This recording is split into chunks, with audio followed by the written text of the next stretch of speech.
Hey everybody, welcome back to Kentucky Route Zero.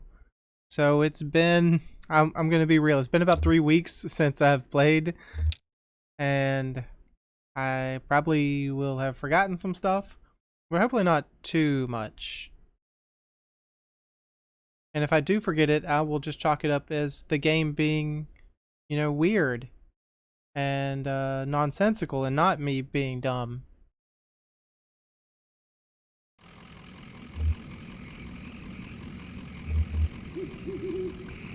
Alright, so what were we doing?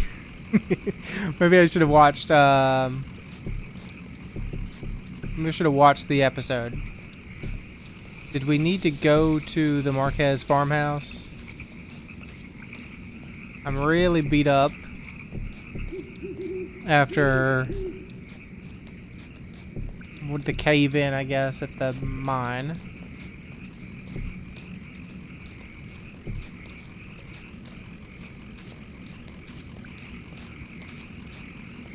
Okay. Are we gonna talk about the house? Or are we just gonna stay in there?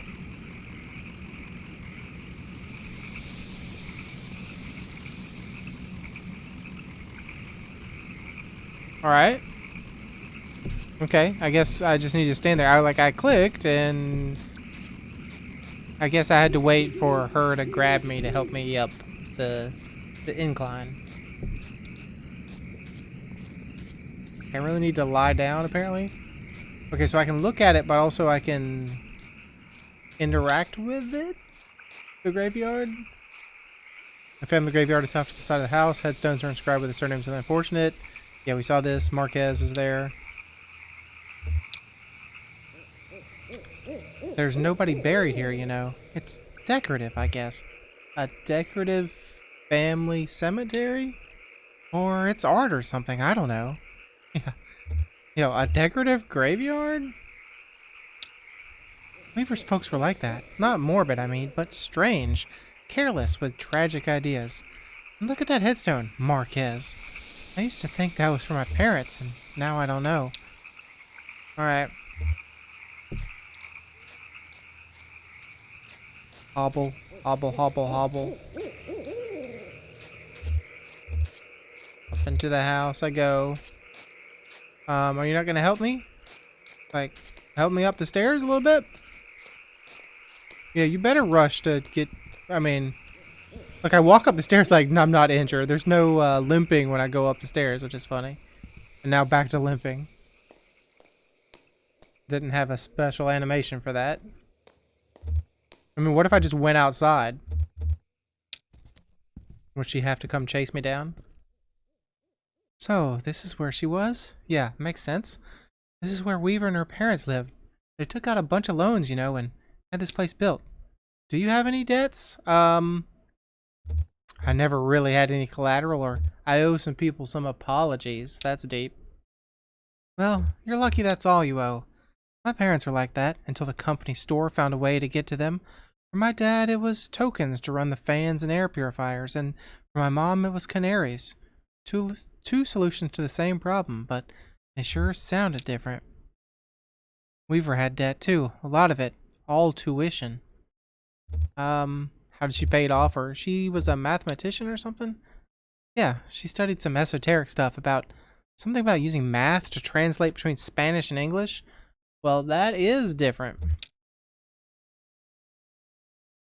I think eventually Weaver put those math skills to work on all the red numbers in the family checkbook and got a clear sense of just how hopeless their situation was. So she left. I guess she just drove away in the middle of the night. They woke up in the morning and the car was gone. Never came back. Until tonight. Someone else told me to come here and talk to her. She seemed really focused on that old TV. Or were you happy to see her? No, like, the bait shop lady person told me to come here? Maybe? Who told me to come here? No. Was it the man at the gas station? I've forgotten. It's been weeks. Whatever. Huh, okay, I guess we two aren't the only one she's been talking to. No, that's not something you see every day. That old TV right there, well, that is a damned antique for you. I had a model like that in the shop once, but I had to sell it off to make rent. Most painful decision I ever made. Say, do you mind if I open it up? Looks like the dials are all corroded and the screen is leaking light a bit. Come on, I bet Lisette would never forgive you for letting a specimen like that fall into repair. Alright, well, let's open it up.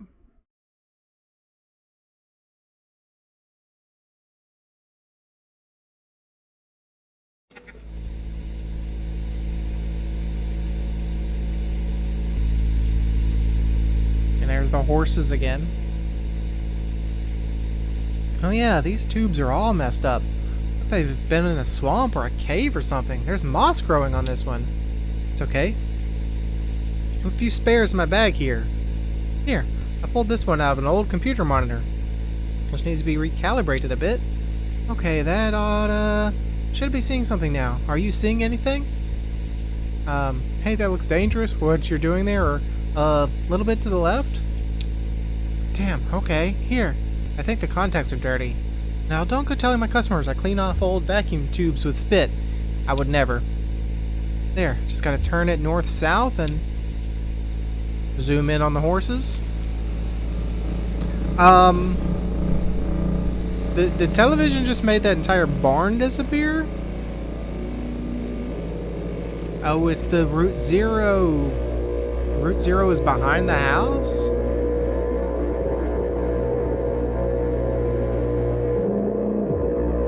And we just drive the truck through? Without having to hobble down there?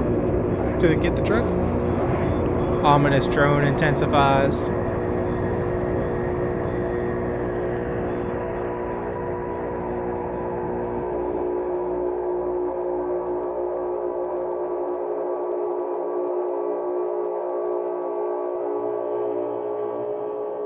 The end? No, not the end. Far from it.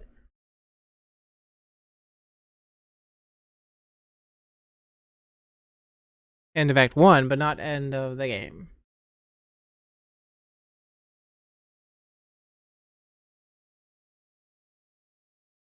And our second achievement.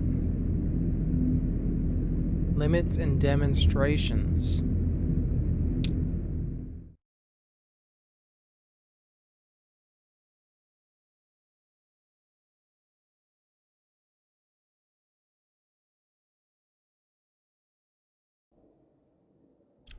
Okay, so what's going on here? There's people, and there's a big light show, wall text, okay.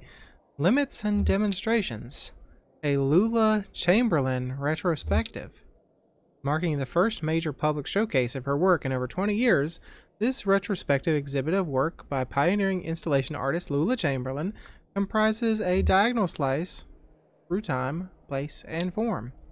The pieces on display here were individually debuted over a period of 35 years, designed in Chamberlain's various homes and studios between her beloved Mexico City and her native Elizabethtown? I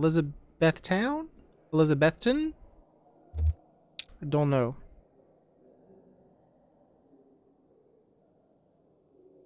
They represent a range of scale and impact, from the intimate warmth of Vertex Texture Fetch. Sounds like some sort of computer programming thing. To the infamous Visage. Yeah, that's probably not right at all. Visage.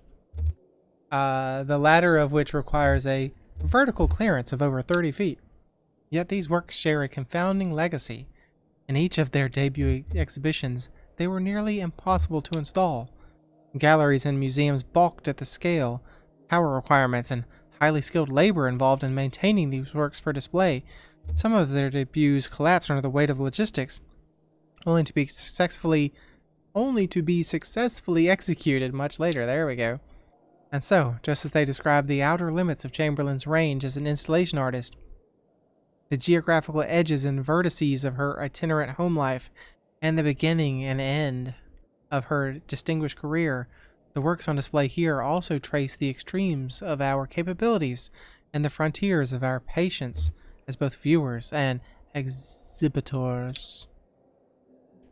Are we capable of viewing these works as they were meant to be viewed, Do we even want to be?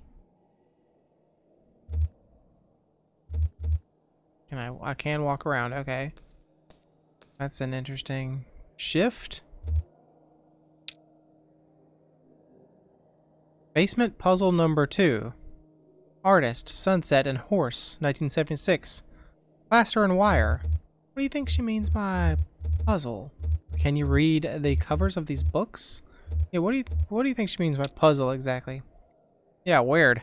I guess it's something you can solve? They must be symbols. Artist, sunset, horse. Where's an anagram or like a code? Or maybe it's just a misdirection. Maybe it's not a puzzle, but it's just about a puzzle?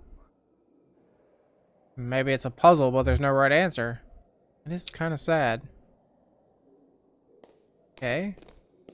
Continue to move around. What's next? A blank wall. Gotcha.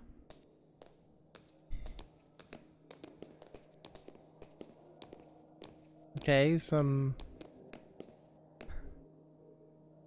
I can't interact with that at all, apparently. Oh, no, there we go. Overdubbed Namjoon Pak installation. I don't know. In the style of Edward Packer, 1965, 1973, 1980. Magnetic tape, handheld tape, playback head, speaker system, voice of the artist, computer synthesized speech. Oh, I read about this one. It's interactive. Well, how does it work? It's a bunch of old tape, and you run this tape playback head along it and just listen to the recordings, I guess. Let's try it out. I think you start in the middle. As Bob drags the playback head along the tape, a woman's voice issues unsteadily from the speakers. You start in the middle. Donald and Joseph are in the hallway. I'm in an office. The walls are lined with filing cabinets. A few drawers hang open. The door is ajar. A massive computer looms in the corner. There are some punched cards on the floor. A synthetic voice recording, spliced awkwardly into the tape, lists out options in monotone.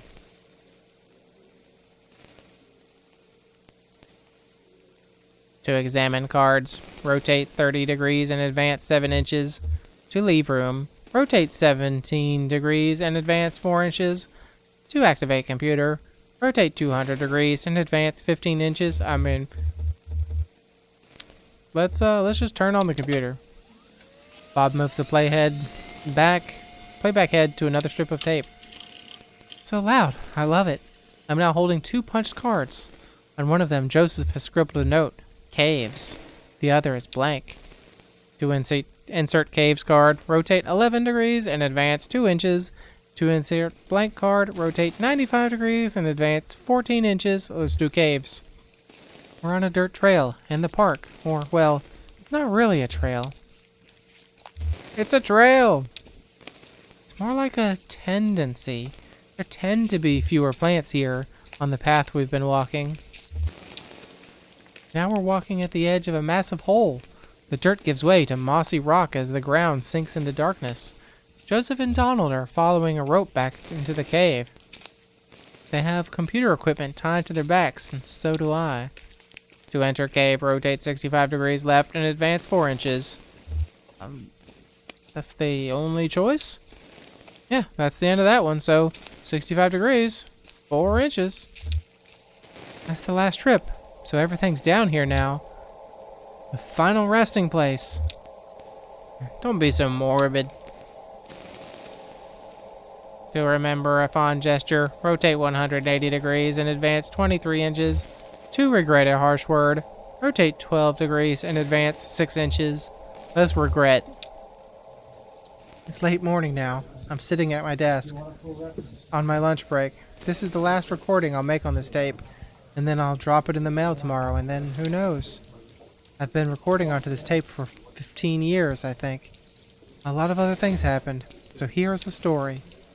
The first time I moved to Mexico, I stayed there for 3 years, and I had no contact with either Joseph or Donald in that whole time. They each thought I'd done it to spite them. Maybe I had, in part, but I don't think they ever appreciated the community I had in Mexico, or... Anyway, when I came back, I didn't call them or visit the university. I ran into Donald completely by chance at a hardware store. He asked me why I hadn't called, and I told him it hadn't occurred to me. So, I'm almost out of tape. I guess I'll just let it run out while I eat. There's no instructions? No, that's the end of the tape strip. I don't think we ever reached this long one at the top here. Is it cheating to skip over there? Well, let's just go back? Okay, sure. This is the last trip, so everything's down there now. Yes, the final resting place. Yes, yes, yes, yes, yes, yes. Let's remember. It's morning now. I'm in the car. I'm driving to work. This is the last recording I'll make on this tape. Yes, yes, yes. I've been recording for 15 years. When I met Donald and Joseph, they were both students, and I was in a band performing on campus. They came to my show, and then we met at some bar and had a few drinks together. Joseph wanted to impress me, so he stole a metal cocktail tumbler and gave it to me. We got kicked out, wandered drunkenly until morning, and finally ended up at a diner. And now I use the tumbler to store extra pens on my desk. So, I'm almost out of tape. I guess I'll just let it run out while I drive. You know what? Let's go back again.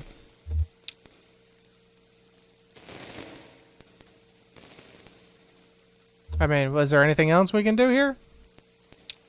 No, that's the end of this tape strip. Well, let's go back.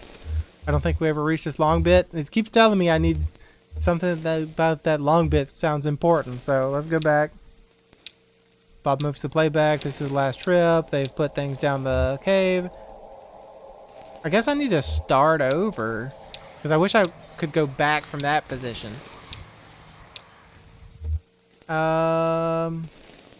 Guess we'll just stop. I mean, if I go back, it doesn't go back far enough, so...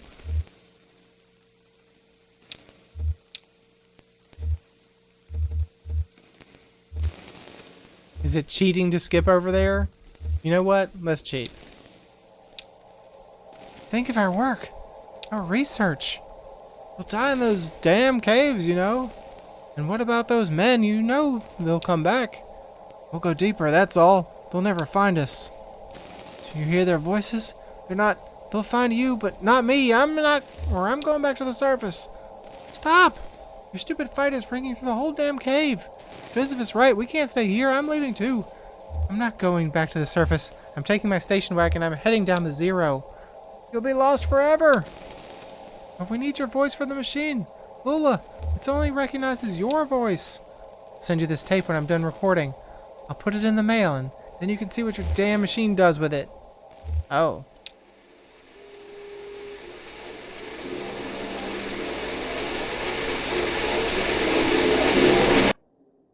Alright. Well. Okay, that's freaky.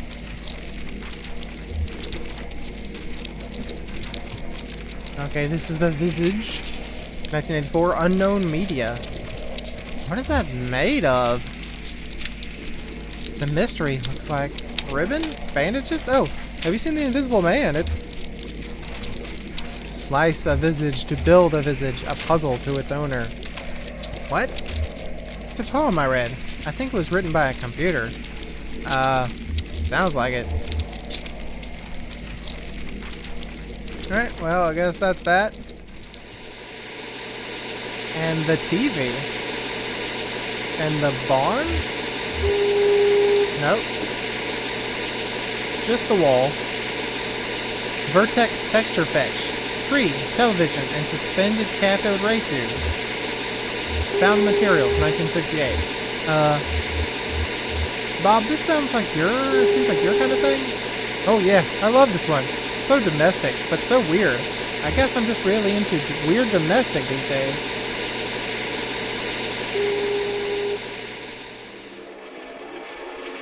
And, weird monitor thing? Spinning coin, suspended, correcting for angular motion, 1976. Found materials. What a lonely image. It feels so strangely alive. Or didn't you have one of these, Ben? yeah, I did have an old microfilm reader like this. I got it at a garage sale. Couldn't figure out what to do with it. Oh, like a microfilm reader, I haven't used one of those in freaking ages. That's my whole shed, just a bunch of weird, obsolete electronics I thought I might use. Well, at least it's not in a landfill.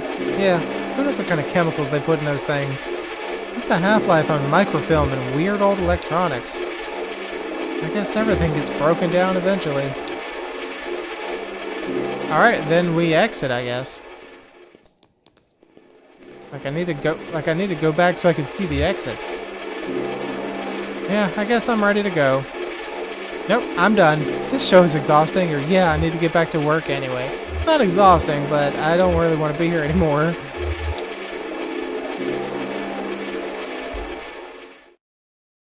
Achievement unlocked. Okay, so that was not Act 2. That was between the acts?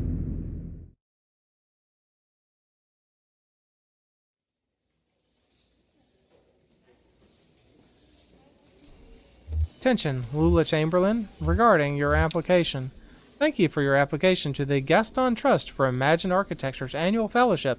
We receive a record number of applications this year, over 100 in total, and regrettably, we can award only one fellowship position per year.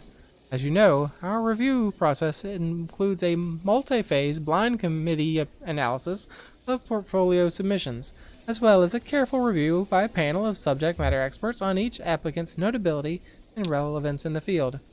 We must be extremely selective in our process as to maintain the standards we have established over our 35 years of operation. Our panel did not select your application. We encourage you to consider reapplying next year. Many young artists and architects reapply for a few successive years before being accepted. Sincerely, Dr. Carl Stone Norden, Architect, Gaston Trust for Imagined Architecture. Below the printed text is a hastily handwritten note. Sorry for the condescending form letter. Love your work. Unfortunately, I just do the mail here. Your Opt-Zivit Robert. Opt-Zivit? I don't know what these are abbreviations for. Your obtuse servant? You know what? Throw the letter in the wastebasket or fold it up and put it in your handbag. You know what? It sucks, but I had a... Well, it wasn't my professor in college, but it was at my college. It was a professor. I walked by his office sometimes on the way to classes, and he would have like the outside of his office just pasted with rejection letters. I think it was like his poetry or something. And he would just have like a wall of rejection letters. So maybe we're gonna keep it and make a wall of rejection letters. Do we want to open a folder called proposals or open a folder of writing paper? Let's open the folder of writing paper. Attention, Dr. Stone Norden, regarding your own imagination, or Dearest Robert, thank you for your kind note. You know what? Let's be nice about it. Though it has been years since my name appeared in a gallery program, except as an occasional dusty curiosity in a group show or as the impertinent subject of some misguided retrospective, I continue to something, gratitude, yours in situ, Lula. Our boss is probably going to be mad at us, like doing some personal work here. Yeah, Rick clears his throat. Busy? It's not important. I'm buried. How are you, Rick? Look, it's not important. Oh, okay, great. Really great. I mean, sorry, that's not what I meant.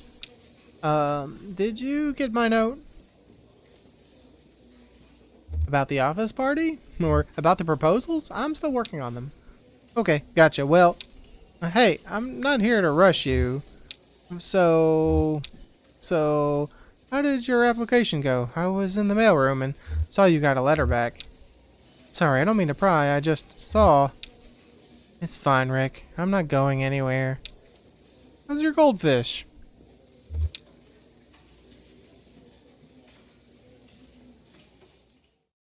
Scene. Act 2, Scene 1. There you go. See? Told you. Scene. Even though that was the pre-scene, that wasn't the scene.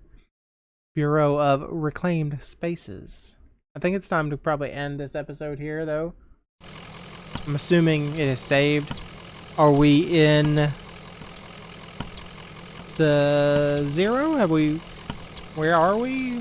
What are we doing here? We'll find out, I guess, in a future episode. But thanks for joining me. Hope you enjoyed it, and hope to see you again next time.